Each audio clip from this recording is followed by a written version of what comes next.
Biography for my project. I'm on Judah Street at Kumon.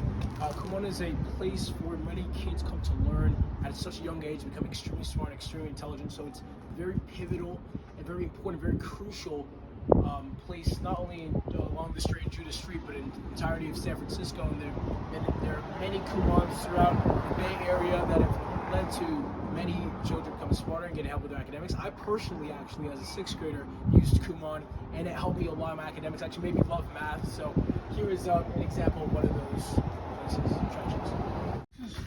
Sunset Dunes is a famous landmark formerly known as the Great Highway. It was actually a controversial decision because the Great Highway, which many people used, is now going to be transformed into a public park where people can walk, residents and visitors can walk, stroll, and bike, and leisure and have a great time at Sunset Dunes. This is again a famous landmark for many people to enjoy and relax. So, like many other diners in San Francisco, on Judah Street here, Outerlands is a very friendly and warm diner for many people to come eat. We eat brunch here with a party size is maximum is 8, and many people come to this famous restaurant that is on Judah Street. It's a new American restaurant. This is Emily Fromm's mural. It was recently vandalized with a lot of graffiti on it because of dissension due to the Great Highway's closing replacement with the Sunset Dunes. This is quite the interesting and famous landmark here in San Francisco, and especially on Judah Street. Its importance again reflects people's dissension and anger towards the Great Highway, which is a very famous landmark used for many years, being closed and being turned into a public park known as the Sunset Dunes now. And they've cleared off the graffiti and all the vandalizing and the vandalization that happened a couple of days ago. But yeah, this is the mural. This is Murphy Windmill. Murphy Windmill was very extremely important and famous landmark here on Golden Gate Park and on Judah Street. Now, Murphy Windmill was built in 1905, and it was the largest windmill at its time. In fact, it was extremely important for its technological advancements and far exceeded the technological equipment that they had during the 20th century, the engineering at the time. Now, Murphy Windmill was highly practical because it irrigated groundwater to Golden Gate Park. And unfortunately, in the mid 20th century, 1900s, it went into disrepair. Fortunately, a restoration group brought it back in the 2010s, and now it is a famous landmark here in Golden Gate Park and on Judah Street for many people, many residents and visitors to come enjoy and stand in awe at its aesthetic quality. And it truly brings an importance to Golden Gate Park and the entirety of San Francisco and the Bay Area to demonstrate the extremely technological advancements of engineering in the 20th century in San Francisco and the aesthetic quality and the culture of San Francisco, and truly emphasizes and strengthens the culture of San Francisco and itself as a landmark. In sum, out of all these attractions, and while there are many more, out of all these attractions on Judah Street is so prominent because it's a thoroughfare through inner and outer sun that connects between inner and outer Sunset, and it's very bright, vibrant, and it's one of the most famous streets for transportation and vital life. And it's quite interesting, and I would say ironic, that the person, again, this street is named after Theodore Judah, happened to make and construct the first transcontinental railroad, which was absolutely pivotal and crucial and transformational. It's transformative for San Francisco and for the entirety of the USA. There had never been a transcontinental railroad before, and such a street, again, it commemorates Theodore Judah. At the same time, it's kind of ironic that this street is so famous for transportation. And of course, you know the reason why Judah was famous, the reason why his work was so pivotal is because he created the first transcontinental railroad, which is what increased and augmented and industrialized transportation for the entirety of the USA. Theodore Judah was an impressive civil engineer of the 19th century.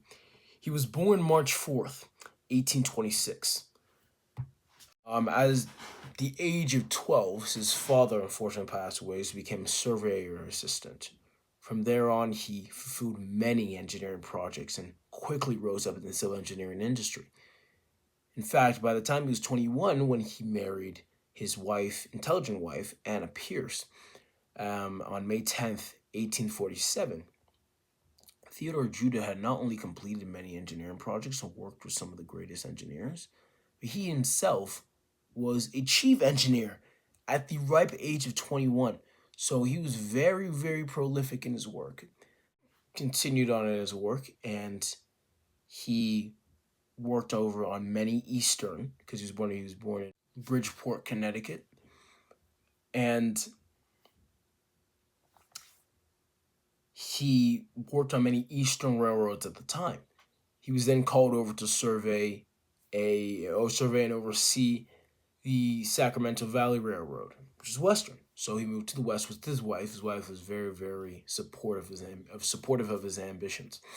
The Sacramento Valley Line, because of his expertise after completing the Sacramento Valley Line, his expertise in the geographical benefits and he had a strong and convoluted know-how of the geographical benefits and the geographical whereabouts and its resources in the Bay Area and that near that time for Sacramento Valley Line, the Valley Railroad. As a result, he incentivized himself to attempt to build the first transcontinental railroad.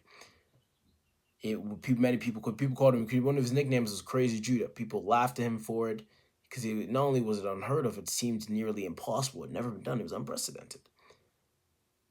Nevertheless, he worked on it extremely hard, not even just studying more, again, going more into his work of civil engineering, but in terms of politics, he began to learn how he can politically make this transcontinental railroad. Unfortunately, he passed away before he could see the fruition, the reality of his dream, the transcontinental railroad, but his legacy still lives on today and has inspired many, many other engineers to continue to persevere despite ridicule and the improbability of the dream. Quick clarification, he died November 2nd, 1863, which was 6 years before the completion of the first transcontinental railroad, which is called the Pacific Railroad. I personally, as an aspiring electrical engineer, am thoroughly impressed by his work and completely understand and would even advocate for, would be a proponent for, the continual veneration of Theodore Judah through his name as a street sign. I completely understand, not just because I'm an electrical engineer, so I understand the importance of doing something absolutely revolutionary during his time. So revolutionary, in fact, that it seemed more technologically advanced than the technology capabilities at that time. So I'm not just impressed by the sheer conduction and construction of the railroad or the impossibility of the matter and all the ridicule that he faced, or even the fact that it was unprecedented. I'm more impressed with the fact that he very quickly, completed and developed the idea in a precocious manner of how he was going to unite America through the first transcontinental railroad. Subsequently, like I had said, he unfortunately passed away, but his legacy was so strong, so impactful, that the project continued on. Despite his death, and of course the railroad is always attributed to him, despite his death, many workers still continued to work on the project, and it led to its completion.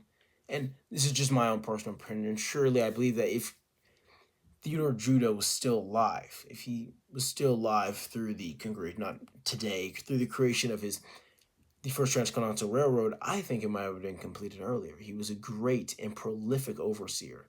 And that's why we clearly saw from the beginning of his life, from when he was 12 to when he was 21, he completed many engineering projects and soared sporadically through the civil engineering industry. Similar to Theodore Judah, although not an engineer, this man is still in the STEM field. A person I personally believe should also have a street named after him. It would be Bruce Oviagle. Bruce Oviagle is a Nigerian-American vascular neurologist biomedical researcher, health systems executive, academic leader, organization founder, and scientific journal editor. In addition to his desire to advance brain health, Bruce Oviagle, through his graft of eclectic achievements and accomplishments, Bruce Oviagle has demonstrated that he is an altruistic scientist, one who cares for his fellow man. In fact, out of the over 110 distinguished, notable achievements that Bruce Oviagle has been awarded due to his hard, diligent work. Bruce Oviagle has also earned the Services to Stroke Award by the World Stroke Organization. In fact, Bruce Oviagle has earned many awards concerning stroke, which demonstrates his altruistic perspective and outlook on the public, on his fellow man. Similar to Theodore, who had a desire to build the first transcontinental railroad to unite America because he desired that not just the economic prosperity of America to increase rapidly, but so that people could connect with each other because there was a more feasible way for me to go, again, hypothetical scenario, for me to go visit a relative across the country. Bruce Oviagle has done a similar thing with his extensive research concerning strokes and prevention of strokes in many third world countries. Bruce Oviagle is truly a notable person, one to be venerated. I personally believe that he should have a street named after him. The Oviagle Street, maybe near the Judas Street due to their proximity in their altruistic goals and desires, and in addition because they closely relate in the STEM field, one in medicine and the other in civil engineering.